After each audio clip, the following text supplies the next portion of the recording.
I want to unpack something that's actually left out of my discussion of defamation, part 3 of a plaintiff's libel case. So remember, defamation is a concrete assertion that's harmful to reputation. You're going to want to tell me that if you're doing a libel analysis. You start by saying that to remind yourself that that's how you're going to determine whether something's defamatory or not. And like the woman here, you're not going to look at the impact it had on the plaintiff. You're going to look at what a reasonable person would understand those words to say or imply. And specifically what I want to unpack is the concrete assertion portion of that. For a plaintiff to recover damages, defendant's statements must have been statements of fact, not opinion. All right, you've got that, right? A statement of fact is a statement that can be proved to be true or false. An opinion can still be a statement of fact if the opinion suggests that facts exist. In deciding this issue, you should consider whether the average reader/listener would conclude from the language of the statement and its context that defendant was making a statement of fact. And here's what I want to take out of this. You need to consider the context if you're trying to decide whether something was defamatory. Now, sometimes it's really obvious. If something is said in a news setting, then clearly the audience is expecting factual content. Maybe not Fox News, but other news organizations, real news organizations, organizations that are not cable news, I guess, they expect factual content. Now, what if it's an opinion setting? What if it's something like Yelp or a letter to the editor? There, you are expecting some opinion, but you still have to be careful.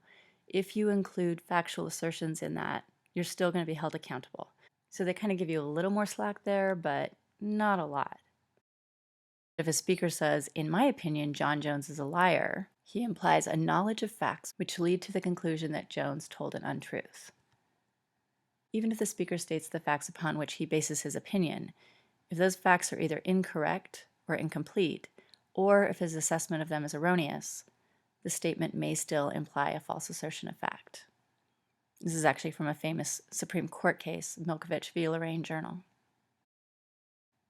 But the main thing is, if the audience expectation is that they're watching something that is satirical, then it's going to be really hard for a plaintiff to prove defamation, because no one's going to take that seriously.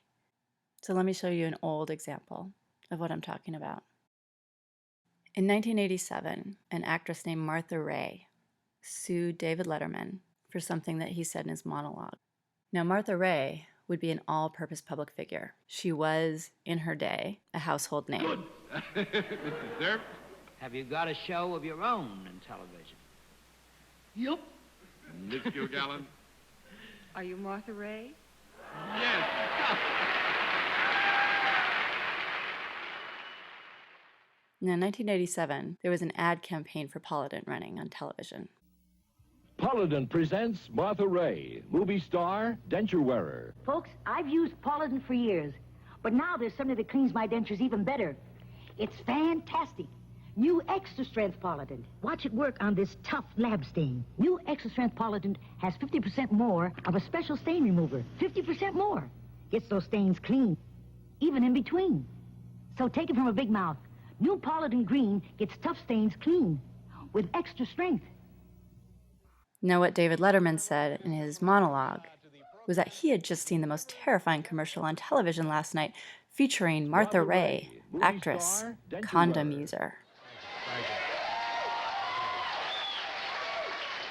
Martha Raye sued him for libel. Now, if we look at her case, she can obviously prove identification and publication. No problem.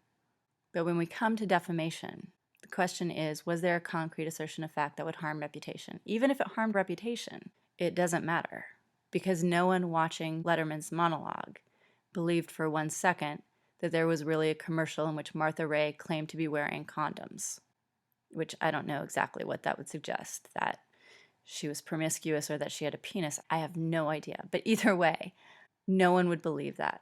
It's in a satirical setting.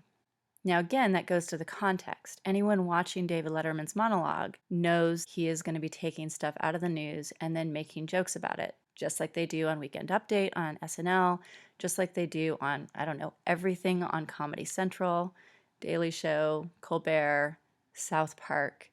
Anything that's satirical pretty much gets off scot-free when it comes to libel because no one's going to actually believe that a concrete assertion has been made.